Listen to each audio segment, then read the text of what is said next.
सुप्रभात प्यारे बच्चों। मैं केंद्रीय विद्यालय मसरक से यज्ञदत्त त्रिपाठी हिंदी के कालांश में कक्षा 7वीं के सभी बच्चों का स्वागत करता हूं। बेटा, सभी बच्चे गूगल मीट से, गूगल क्लासरूम से ऑनलाइन क्लास लेने की आप प्रयास करें। आज हमने ऑनलाइन क्लास के अंतर्गत बाल महाभारत कथा के अंतर्गत पांडवों की रक्षा एक नया पाठ प्रारंभ किया है। इस पाठ की कहानी पिछले पाठ के आगे की कथा है। आपने पहले पाठ में इसके पढ़ा है लाख का घर में कि दुर्योधन ने सभी पांडवों को और उनकी माँ को वारणावत में मेला देखने के बहाने से भेज दिया और वहाँ एक लाख का मकान बनवाया है जो लाख, चर्बी और सन इत्यादि ज्वलनशील पदार्थों से मिलकर बना हुआ है और वो उसमें जला के मार देने का षड्यंत्र बनाए हुए है। उसके आगे क्या इस पाठ में कहानी दी गई है कि सभी पांडव अपनी माता के साथ वारणावत जाने के लिए तैयार होते हैं और धृतराष्ट्र से आज्ञा लेते हैं। उन्हें दुर्योधन के षड्यंत्र का कोई पता नहीं है, किंतु विदुर जी को अपने गुप्तचरों से बात मालूम हो जाती है। उन्होंने गूढ़ भाषा में, सांकेतिक भाषा में युधिष्ठिर को संकेत दे दिया था, बता दिया था, जिससे कि दूसरे लोग ना समझ सकें और युधिष्ठिर को हल्का सा शंका या आभास हो गया कि वारणावत में उनके साथ कुछ अनहोनी हो सकती है। वारणावत पहुंचने पर सब लोगों ने उनका बहुत स्वागत किया। पुरोचन ने उनको एक दूसरे मकान में, दूसरे भवन में टिका दिया। जब तक कि लाख का भवन तैयार नहीं हो गया तब तक पांडव दूसरे मकान में रहे और उसके बाद उनको लाख के भवन में पांडवों को ठहरा दिया। अच्छा, युधिष्ठिर ने अपने सभी भाइयों और माता से ये बात बता दी कि इस मकान में कुछ षड्यंत्र है, ये खतरनाक जगह है, लेकिन आप सभी लोग ऐसा दिखाएं कि आपको कुछ पता नहीं है और फिर हम लोग आगे की जो है इसके विषय में कोई उपाय निकालेंगे।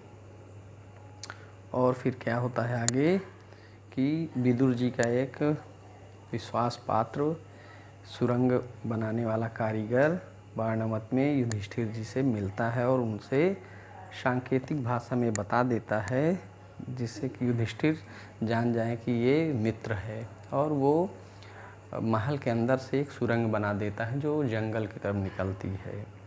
और फिर क्या होता है, उसके अगले दिन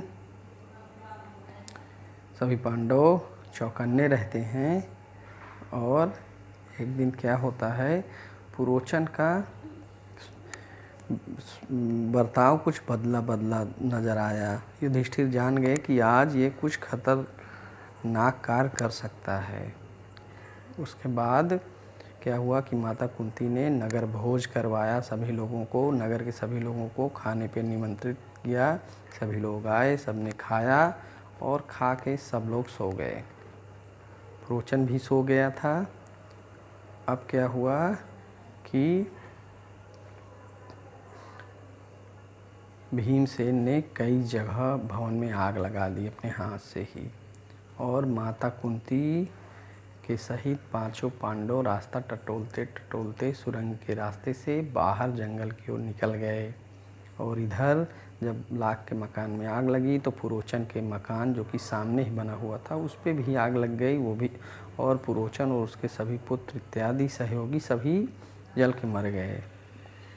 पांडवों के वारणावत में जल मरने की खबर हस्तिनापुर पहुंच गई। पांडव सभी मारे गए आग में जल के वारणावत में। सभी बहुत दुखी हुए, पितामह भीष्म बहुत दुखी थे, किंतु विदुर जी ने उनको सांकेतिक भाषा में सब बता दिया कि वो जीवित हैं।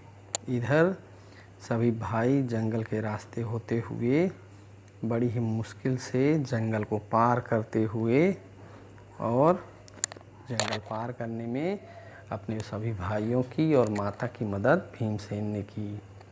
किसी तरह सभी भाई मुश्किल से जंगल को पार होते हैं और एक चक्रा नगरी में पहुंचते हैं। सबने ब्राह्मण का वेश बनाया और भिक्षा मांगकर गुजर बसर कर रहे हैं। एक ब्राह्मण ने उनको अपने घर में रुकने का स्थान दिया। इधर सभी भाई दिन भर भिक्षा मांगते और जो शाम को मिलता माता उसको पकाती और उसके 2 हिस्से कर देती, एक भीमसेन को दे देती और एक हिस्से में सभी लोग खाते, बाकी चारों भाई और माँ। किंतु भीमसेन का पेट तब भी नहीं भरता था और वो बहुत दुबला होता जा रहा था। इधर भीमसेन ने एक कुम्हार से दोस्ती कर ली और उसको मिट्टी खोदने में मदद करने लगा। भीमसेन को उस कुम्हार ने प्रसन्न होकर एक बड़ी सी हांडी बना के दे दी मिट्टी की। भीमसेन अपने विशालकाय शरीर और विचित्र सी हांडी लेकर भिक्षा मांगने निकलते तो बच्चे बूढ़े सभी उनको देखकर हंसते हंसते लोटपोट हो जाते। ये ऐसे हाल चलता रहा। एक दिन एकाएक ब्राह्मण परिवार जहाँ पर सभी रुके हुए थे चक्रा नगरी में, उनके यहाँ से रोने बिलखने की आवाज़ सुनाई देती है। माता कुंती पता करने जाती हैं तो उनको पता चलता है कि चक्रा नगरी में एक वकासुर नामक राक्षस रहता था, जो कि हर हफ्ते उस नगर के एक व्यक्ति को और उसके साथ हफ्ते भर का भोजन बैलगाड़ी में लदकर जाता था। तो वो खाना भी खा लेता था और जो भोजन लेके जाता था उसको भी खा जाता था। इस तरह क्रमानुसार एक एक घर से एक एक व्यक्ति लेके जाता था। उस दिन उस ब्राह्मण का नंबर था। वो सभी रो रहे थे। एक ही पुत्र था उसके, एक ही पुत्री थी।